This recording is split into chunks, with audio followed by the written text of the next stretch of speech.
how are you? I'm doing great, CB. Good to see you. Same here. So we're now live. So, welcome to the challenges of the C-Suite. This is being brought to everyone by the Association of Corporate Executive Coaches, and this is CB Live. And today we have a special guest. All of our guests are amazing and special. Phyllis. Phyllis is a member of the Association of Corporate Executive Coaches.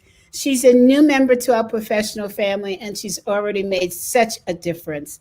So it's my pleasure to welcome Phyllis. Phyllis, welcome.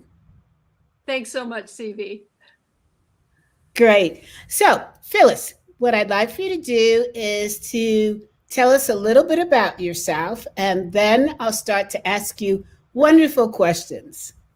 Terrific. I can't wait to get started.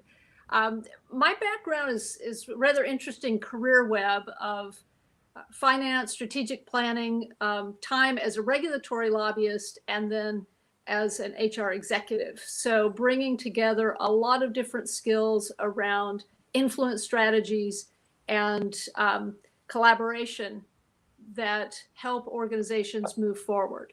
And I currently have my own firm, the Sarkaria Group, that after I left corporate America, decided to launch out on my own as a management consultant and coach, and have been working with startups and companies in the growth stage of companies. So bringing the expertise that I developed in the corporate world with rapidly growing organizations to the clients that I serve. So you're a perfect person for this forum because you've had experience with C-level people in big organizations, as well as those young upstarts, we like to say, who are changing the world that we live in. Absolutely. Yeah. So tell me a little bit about one of the things that I know that you focus on. First, I want to tell you that background of yours is amazing. Is it real? It is real. This is the library in our home. When we moved in 4 years ago, the movers kept bringing in boxes of books. And finally, one of the movers turned to me and he said, Phyllis, you could put all these books on an iPad. But I find so much joy. Fortunately, my husband also is a reader, and we find so much joy in holding a book in our hands and turning the pages. So, this is the result of a lifetime of collecting and reading books. So do you each have a special time that you read during the day? Because I'm finding with the internet, reading every little thing that I click on, which then leads me to the next thing and the next thing, and I'm down a hole, and there's no time to read a real book. I'm glad I'm not the only one who has that challenge, because there's so much interesting stuff to find, to explore, and I'm a lifelong learner. But I do tend to carve aside time every day to read, usually in the evening. But I will also admit that there is a stack, maybe more than one stack, in my closet of books that are to be read. And every time I think I'm making progress there, I turn around and it's gotten a little higher. So,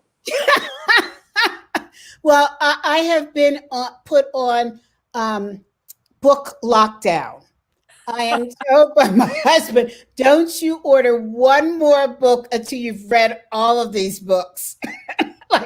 And then, of course, at the end of the day, I'm so exhausted that I end up doing video games instead of reading. And so the stack is getting higher and higher.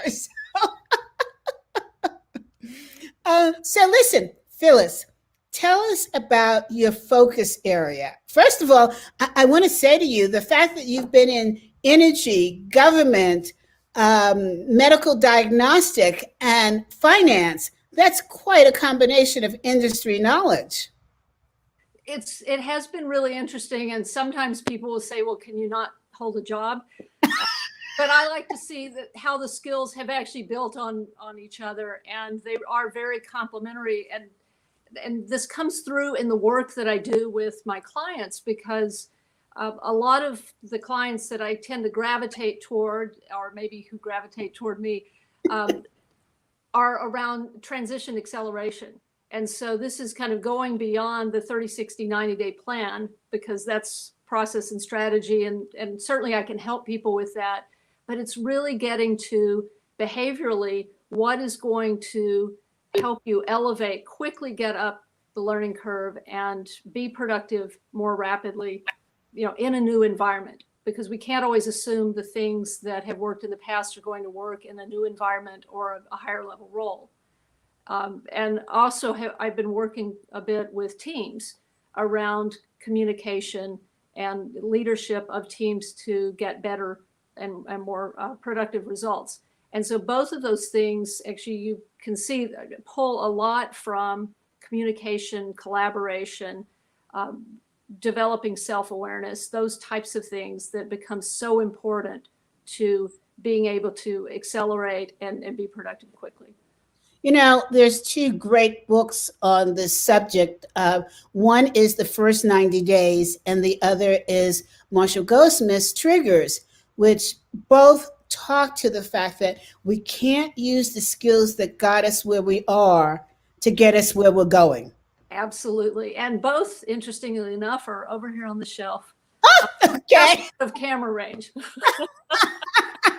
Our Bibles, right?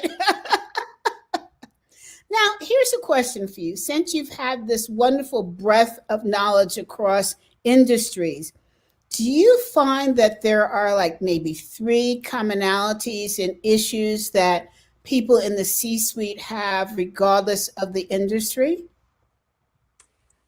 Yes, absolutely. And it's interesting that as we get higher in organizations, some of these things tend to come out. And I don't want to paint everyone with a broad brush, because I have had the benefit of being able to work with some amazing leaders. But self-awareness becomes one of the challenges that often comes up, is that people, it's almost like as you reach a certain level of success, there's almost this self-delusion of you start to believe your own press. And, I'm amazing. That's why they hired me for this job. And so it's learning to take that step back and question, why do I believe what I believe? Why am I seeing what I'm seeing? And perhaps most importantly, what am I missing? You're bringing up something very interesting. So I have something to throw at you. As you grow up in an organization and move up in an organization, do you think that the self-awareness is misplaced or lost because people are less willing to be honest with you? When you're younger, people say, listen, you screwed up, get over yourself. And this is what I think you should do. But as you reaching the higher levels, the higher echelon in an organization, people are going to say, yeah, what you did is okay, fine. We could fix it. Or, yeah, that was a brilliant idea. It just needs a few tweaks. Or, I love it. So no feedback. Absolutely. That's one of the elements. But another is that as leaders, we get into that rhythm of, I have to have the answers. I'm here to help. I'm putting on my hero cape and flying in and saving the day. And we don't realize what we're missing or what more we might learn. And so there's a tendency to do a lot more talking and a lot less listening. And I don't know about your grandmother, but mine always said, you've got 2 ears and 1 mouth for a reason, and you should use them in that proportion. I love that. But yeah, I definitely see that element of, as soon as the leader starts to speak, there's much more alignment. People start to kind of position to get behind and, rally around the leader's position, as opposed to adding their additional ideas. So they even stop strengthening the idea that the leader has and just start trying to implement it to please them. Yeah, I've seen that even within the Association of Corporate Executive Coaches, which I lead. I have to be really careful when I come into a meeting to zip it, because if I don't, I kind of feel like I'm squashing potential great ideas for people to say, oh, CB, that's brilliant. And you know what? I am not brilliant, and not all okay, yeah, I am kind of brilliant. You are brilliant, yeah. But in all seriousness, I need to hear from the members. If I don't hear, then we can't continue to grow. And I don't like everything I hear, but giving pause to respect what you hear and then looking at it from a big picture, will it work for the entire organization, is an opportunity for growth. Absolutely. One of the challenges that I'll often give to my C-level clients is to go into a meeting and see how long they can go without speaking. And this is a concept I borrowed from Margaret Heffernan, the author. And how long the CEO can go without speaking? The CEO, or actually any leader, the top person going into a meeting, go into the meeting and just see how long you can go without adding your value, adding your 2 cents. And a lot of times people will say, well, I can't do that. They'll think I'm not engaged. But your body language shows you're engaged. Your eye contact, you're nodding your head, you're taking notes. You're clearly non-verbally signaling that you are engaged. And yet, if you listen, it's amazing what you can hear. And I remember one client telling me, he was like, it was so hard. He said the first couple of meetings, couldn't do it. But he said by the third meeting, I actually made it through an entire meeting without saying a word until the very end. And he said it was painful. The team, they came up with solutions that I would not have chosen, but in the end, it was a better solution.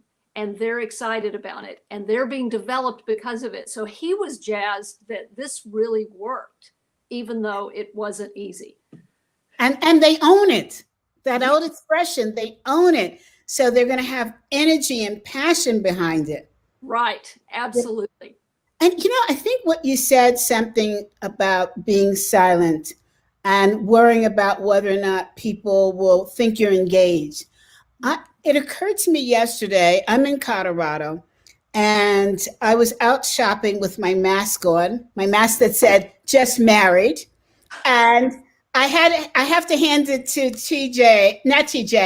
Trader Joe's, because when I went to check out, the woman said to me, is that true you were just married? And I said, yes. And she called a manager over and whispered something to her. And the next thing, I had a bouquet of flowers in my hand. Oh. And they said, it's on us, congratulations. And I thought, now you've got me at hello. I don't care how long the line is to get into your store now. I'm going in that store, right? So is Trader Joe's now your new favorite and Costco's fallen to number 2? Oh God, it's hard. It really is hard because they spoil me at Costco. I love that store with a passion. But I'll tell you what, they just passed Apple. That's a big one. Because the order was Costco neck and neck with Apple. And then Trader Joe's was kind of like on the list. They jumped up. But what I wanted to say is I also had little London with me, my 4-legged son. Yes. When I went into, no, it wasn't in Trader Joe's. It was in, no, was it? No, it was when I went to Costco. And I noticed that people were smiling at him because he's a service animal. And he was in his little carriage, just tooting along like he owns Costco. And all of a sudden, I realized I was paying attention to eyes because you can't see the face. And I was noticing people when they smile, the crinkles on the side of their eyes. And I don't care how young you are, it does happen. So I could literally see people smiling through their mask. Yes. It's interesting that that's a part of the body that you never really paid attention to unless it was your loved one, Uh-huh. But now I'm focused on the eye language. Yes. And isn't it interesting how, we're challenged by the face, that the fact that most of the face is covered up, and yet the eyes can convey so much. Yeah, absolutely. So I guess it's, going back to your lesson, it's not only not speaking, it's be careful of the eyes. Yes.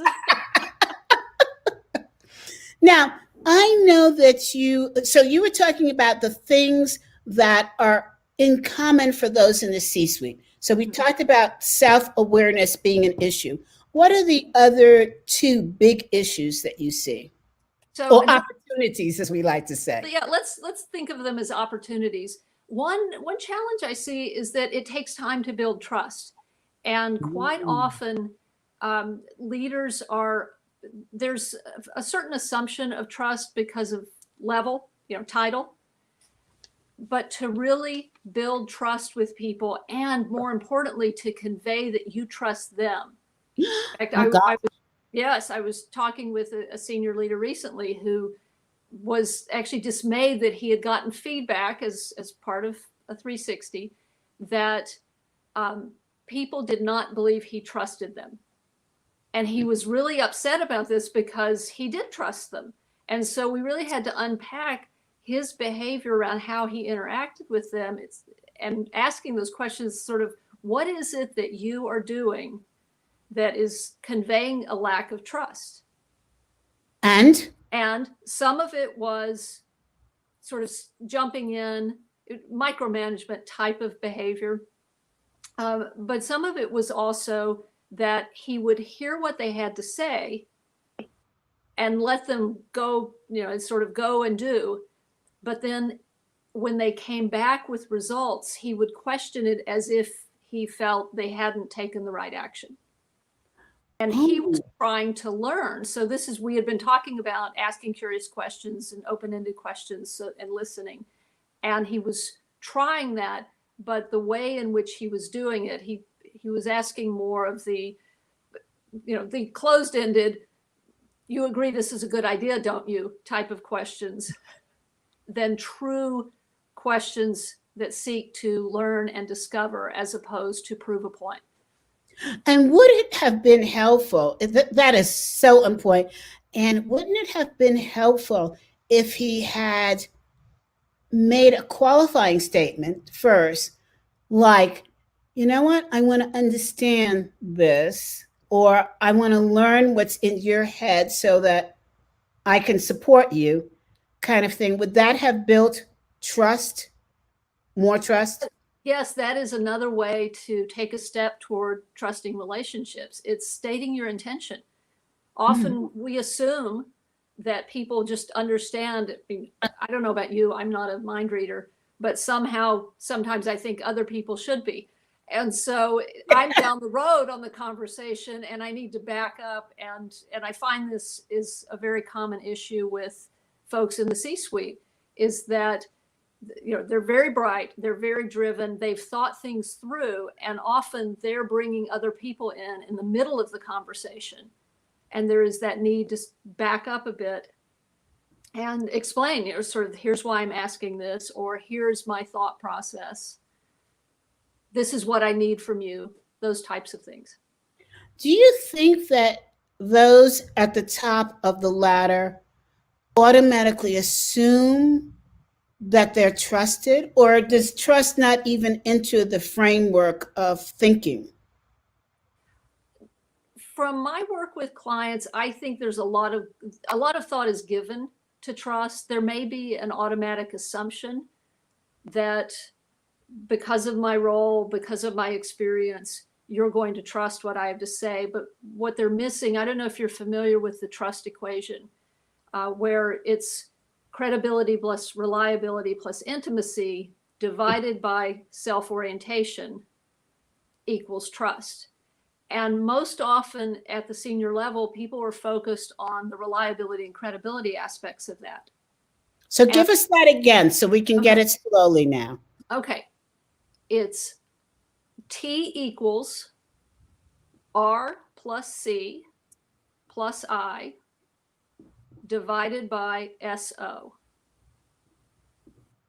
The R being reliability. You basically do what you say you're going to do. And that comes down to, that's attention to little details. If I tell you I will send you something before the end of the day and it slips my mind, I may not think it's important, but that impacts the reliability factor. Credibility is you know what you're talking about. With most executives, that's understood.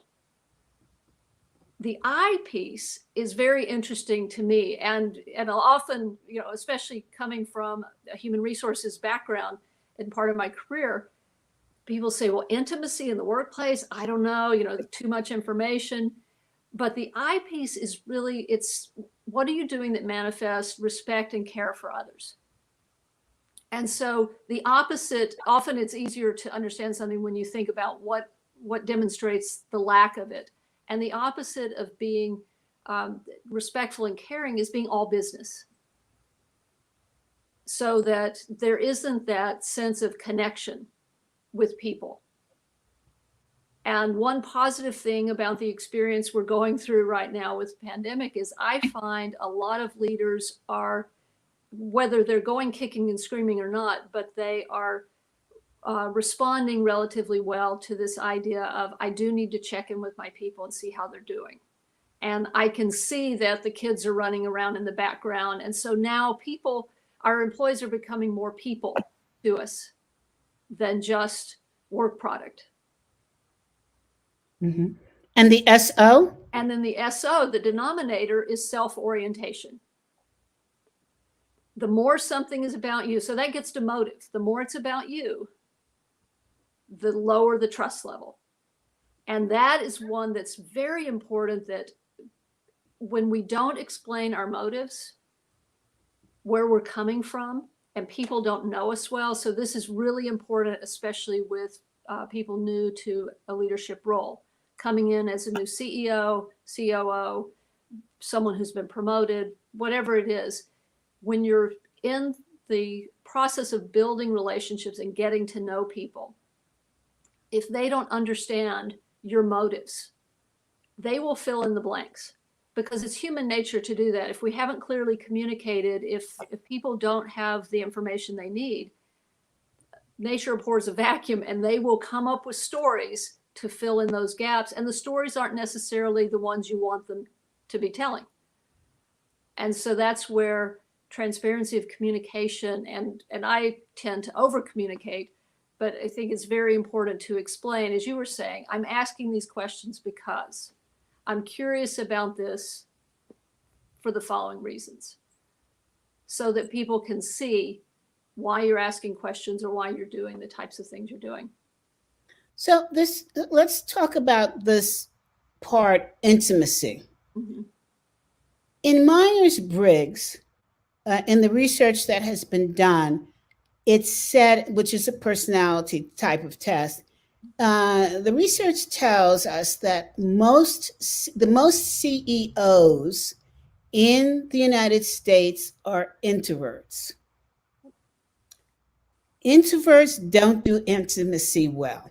Speaking as an introvert, as a high introvert, what can we do? Because it's not that we don't care, it's just that it's not at the top of our mind. Right. And I also am an introvert. I'm a gregarious introvert, but I'm an ISTJ. Boy, if that doesn't scare you right there. What I have found is that when we talk about intimacy, it's a little bit different idea. So it's not the huggy, warm, fuzzy type of intimacy that you get often automatically from an extrovert. It's more. But our dialogue is not intimate. That's where I'm going. Yes, but it can be respectful. Okay.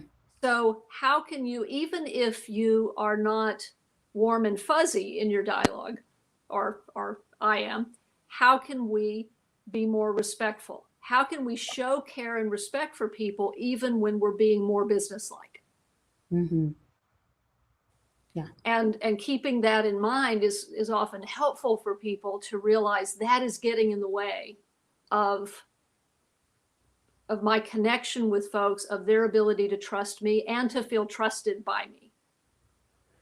Is because, and then I'm not looking for excuses, but is the problem of not showing respect related to the feeling that we're under a lot of pressure and there's not time to really break it down so that we're sure that the other person gets it and that we're listening to the other person.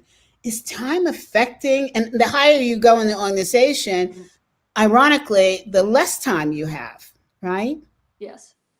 So time pressures, any stressors, and then personality, as you mentioned, because those of us who are more on the I side may be more likely to be transactional. Mm-hmm. It's the let's get it done. I've got a zillion things on my list I want to check off. And boy, I feel happy at the end of the day when they're done. Yes. Well, I think you froze a little bit, Phyllis, and I'm hoping that you'll come back because this is an amazing conversation. And while Phyllis is frozen, I just want to say that this is being brought to you by the Association of Corporate Executive Coaches. And so, Phyllis, we were just saying how this is brought to everybody, and you froze a little bit. So please continue. Okay. I'm sorry about that. I did want to say, just in case it didn't come across, it is really important to have that ability to laugh at yourself and not be all transactions in getting things done, even when you're checking things off your list. In fact, I have before in my life said to people, I really want to listen to what you have to say, and I've got a deadline, so I know I'm not going to be fully focused. Is this urgent or can it wait? And name a time. And that is an introverted response. Absolutely. But it shows respect for the person's time and demonstrates care that you do want to hear what they have to say. Yeah, to us introverts. Yes. Whereas the extroverts, arm around the shoulder, hey, buddy, like, I know what you have to say is fabulous. Let's catch up a little bit later, right? Okay, let me push this out. Us is like, right? Okay, so we've got trust and we've got self-awareness. What's the third one? So the third one that I see, particularly right now being a challenge, but it's not a new challenge, is team connection and the desire to engage and motivate teams, but then recognizing that a lot of people feel they do their best work in person.